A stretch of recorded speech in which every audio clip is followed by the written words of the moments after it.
Assalamualaikum warahmatullahi wabarakatuh. Waalaikumsalam warahmatullahi wabarakatuh. Alhamdulillah, rabbil alamin, wassalatu wassalamu ala asyrofil anbiya'i wal mursalin, sayyidina Muhammadin wa ala alihi washabihi ajmain, amma ba'du. Puji syukur kehadirat Allah Subhanahu wa taala. Hari ini kita dapat berkumpul kembali dalam mata kuliah Matematika, Ekonomi dan Bisnis di Fakultas Ekonomi dan Bisnis Islam UIN Antasari. Teman-teman dalam keadaan sehat semua? Alhamdulillah. Alhamdulillah. Gimana, udah makan siang? Sudah. Oke.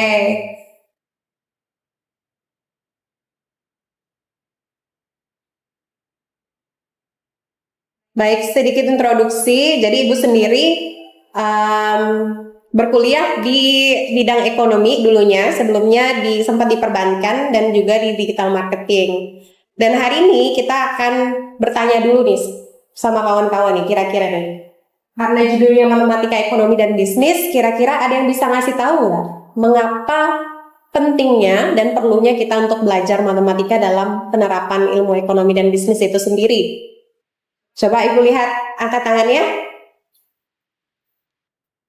Ada yang mau menebak? Ya, silakan Azila. Tujuan kita untuk belajar matematika ekonomi dan bisnis ini biar kita tidak salah perhitungan untuk mengaplikasikan ilmu yang di kehidupan sehari-hari. Oke, mengaplikasikan ilmu matematika dalam kehidupan sehari-hari itu penting sekali, itu poin number one. Kalau lebih konkret lagi bisa nggak Ibu tanya, siapa namanya? Ari, boleh berdiri sedikit Ari?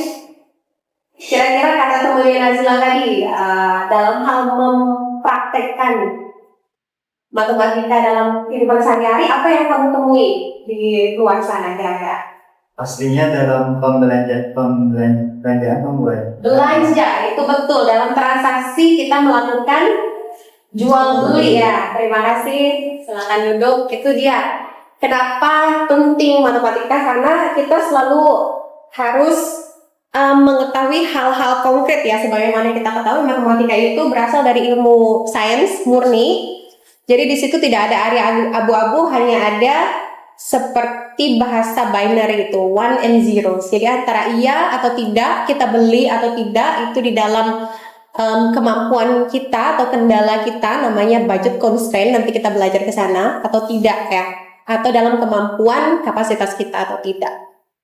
Jadi hari ini tujuan pembelajaran kita adalah memahami konsep fungsi linear dalam bentuk aljabar.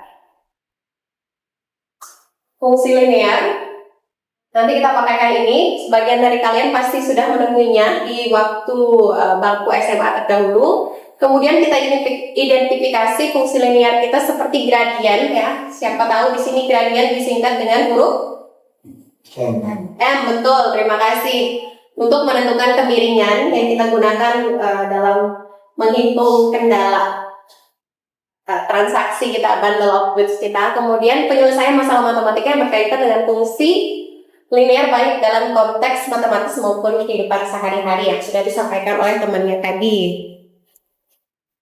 Baik, di sini kita ketahui dulu fungsi umumnya. Ya, pertama fungsi linear itu apa sih? Pertama-tama, sebenarnya yang namanya fungsi linear berarti dia linear menghubungkan satu kelompok dengan yang lain. Misalnya kita punya himpunan A dengan himpunan B, ini pasti dinamakan sebuah fungsi. Dan itu berlaku dua arah. Yang tidak berlaku adalah kalau dia memetakan dua titik yang berbeda. Atau dia tidak memetakan sama sekali, itu bukan termasuk dalam fungsi. Jadi selalu one to one ya cirinya itu. Jadi fungsi linear ada relasi memasangkan setiap anggota di himpunan A dengan anggota lain di himpunan B. Jadi semuanya berpasangan dengan anggota yang ada di himpunan masing-masing. Ini disebut dengan persamaan garis lurus atau PGL. Nah, kalau kita tarik di fungsi koordinat ya, ini sama nih. Dan seandainya di sini, ini aksis apa namanya kalau di bawah? X. Teman-teman, X, betul. Kalau di atas? Y. Kalau itu dalam matematika. Sekarang itu tanya, dalam ekonomi biasanya di atas ini kita sama dengan fungsi price. Iya. P ya, price. Dan ini Q, ya, kuantitas. Q biasanya quantity. Jadi kalau ada satu titik itu menggambarkan Q dan P. Dia jumlahnya berapa di sini dengan harganya berapa di sini, ya kan? Lalu kita petakan nih. Nanti sepanjang garis ini yang mana yang paling memungkinkan, yang mana yang paling best value. Jadi sebenarnya ekonomi itu selalu mencari yang paling menguntungkan teman-teman dari kendala yang ada, making the most of limited resources, karena kita tahu sumber daya itu apa? Scarce. Yang artinya ada limitnya, yang artinya bukan infinite. Sumber daya itu tidak terbatas. Sumber daya itu justru finite. Jadi bukan infinite. Kalau infinite kan tidak terhingga. Justru dia karena limited, dia akan menaikkan harga. Jadi kalau teman-teman di sini siapa yang suka bersosmed, coba angkat tangan. Oke, banyak sini konten kreator ya. Semakin langka skill digitalisasi itu, semakin tinggi harga yang dibayar untuk jasa olahannya. Dan demikian berlaku untuk seluruh produk dan jasa di dunia ini ya. Ya awalnya dari kata scarce, limit, sebagaimana kita dulu pakai emas, perak, ya kan? Lalu sekarang kita berubah, bank sentral udah pakai Bitcoin, terutama kalau kita berkaca dari Cina ya. Kita nggak lagi selalu ikutan monetary system yang dari Amerika, yang dari IMF atau ADB yang menggelontorkan supaya negara itu selalu berhutang, lalu terikat dengan monetary system luar gitu. Sekarang namanya itu kita pakai QRIS ya kan? Kita mencontoh dari dari Tiongkok justru. Jadi asiknya peradaban dunia itu dulu kan Western culture. Sekarang dia shifting ke Asia Timur dan Global South. Dan sebenarnya yang paling berkembang itu sekarang di negara Timur Tengah. Makanya nanti NEOM mau dibuat ya kan?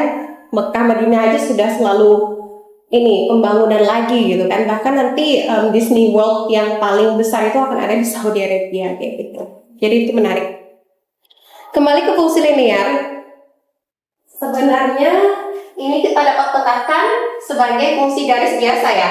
Ya sama dengan mx plus c, di mana c-nya adalah konstan, y-nya adalah harga, dan m adalah kemiringan garis. Siapa yang di sini ingat kalau misalnya garisnya naik, garis atau slope naik itu dia naik apa turun? Kalau positif, positif 2. Ya naik ya kalau positif ya. Sedangkan kita biasa ini minus karena kita mengambil downward sloping line. Ya, jadi yang turun garisnya.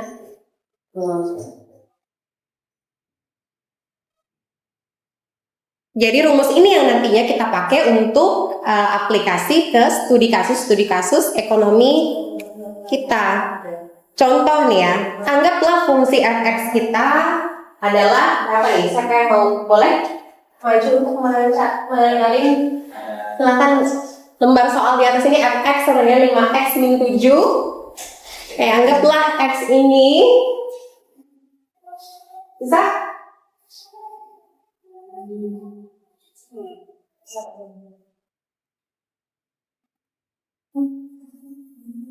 ya, someone lagi nulis fx.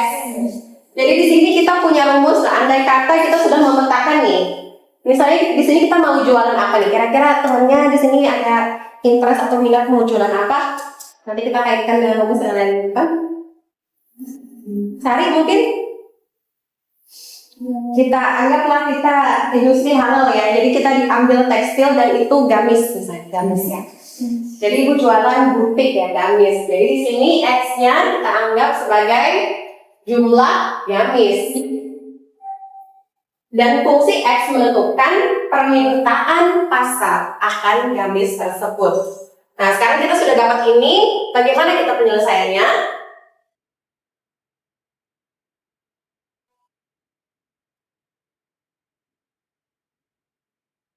Oke, sama langsung saja dia. Jadi sudah mengetahui fungsinya apa, ditanyakannya apa, lalu sama langsung memetakan fungsi A yang sama dengan 8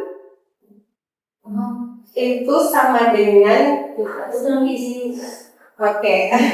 Fungsi bener aja nih sampai ini. Oke, kita coba sambil 5x min 7 correct. Ini juga diketahui sih ya. Ini diketahui fungsi A sama dengan 8, maka nilai A adalah ya di sini aja nih ganti 8 ya. Oke. Lalu dengan mudahnya kita menentukan berapa permintaan pasar yang ada sekarang atas produksi gamis kita ya. Kita cek.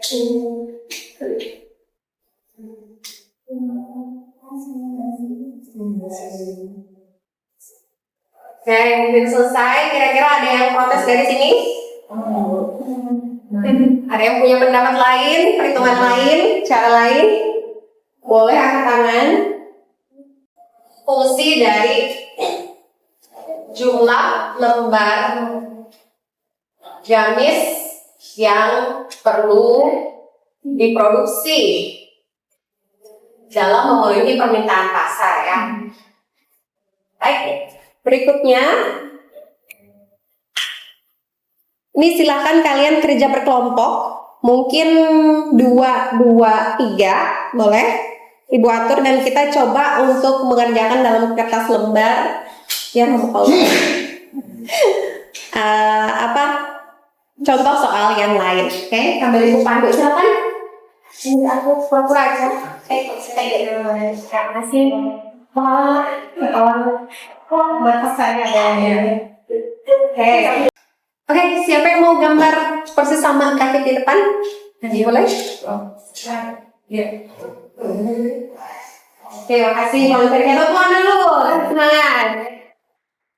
Oke, sekarang kita mencari tahu grafik dari fungsi sumbu Y yang kita ketahui adalah setengah X min 2. Oke. Boleh aku dikasih kayak kosong dulu?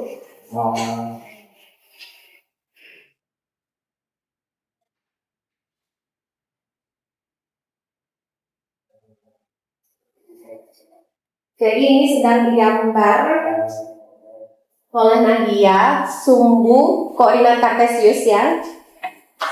Koordinat kartesius itu kayak 2D plane, dia ada X and Y. Sebenarnya 3 dimensi ada, 4 dimensi ada.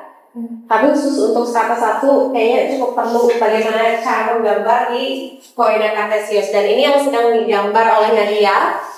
Mungkin boleh ditulis dulu rumusnya kan? Y sama dengan setengah X min 2. Dan di sini kita udah tahu ya, karena gradiennya berapa? Setengah, jadinya slope-nya atau kemiringannya adalah ke atas. Iya, betul. Lebih tepatnya seperti yang Nazila bilang itu 90 derajat, setengah dari 180 degree. Ini sangat rapi. Lihat di sini, ke kanan ada 1, 2, 3, 4, ke belakang minus. Di atas 1, 2, 3, 4 dan ke bawah itu minus ya.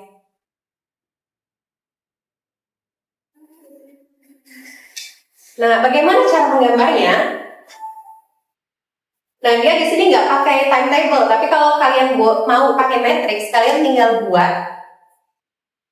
kotak, baris dan kolom yang nantinya menggambarkan kalau kita masukin X-nya ini 0. Jadinya Y-nya sama dengan berapa? Min 2. Makanya di sini ada titik. Kemudian kalau kita masukin X-nya sama dengan 4, Y-nya sama dengan 4 kali 1 bagi 2, 2 min 2 sama dengan 0. Di sini titik. Coba tolong digambar Nadia, 4 titik, 0. Dalam kurung, iya, betul. 0. Oke, di bawah lagi mungkin di sini tadi kita masukin apa tadi X-nya? Betul. Min 2 dengan 0. Oke, nah kalian lakukan ini untuk setiap X number, angka X, lalu kalian akan dapatkan garis terhubung seperti yang sudah dibuat oleh Nadia. Tepuk tangan dulu untuk Nadia. Oke, silahkan duduk Nadia. Berikut mungkin kesimpulannya bahwa fungsi linear merupakan hubungan antara dua variabel X dan Y yang dimaksud dalam membentuk suatu garis lurus yang dapat dinyatakan dalam bentuk rumus garis lurus tadi apa? Y sama dengan MX plus C. Atau kadang juga disebut, ya tulisannya di sini bisa MX plus C, atau ada lagi kayak konstanta baru dengan dalamnya lagi ada Y MX plus C, ya, itu bisa turunan gitu kalau kita sudah berbicara itu. Jadi dengan memahami fungsi linear kita mampu menganalisis grafik sebagaimana sudah digambarkan oleh Nadia, menyusun persamaan yang sudah dilakukan oleh Safwan tadi dan menerapkan dalam menyelesaikan masalah sehari-hari secara logis dan sistematis. Baik, Ibu akhiri pertemuan kita. Selamat beristirahat. Mohon maaf jika ada salah. Wabillahi taufiq wal hidayah. Wassalamualaikum warahmatullahi wabarakatuh. Waalaikumsalam warahmatullahi wabarakatuh.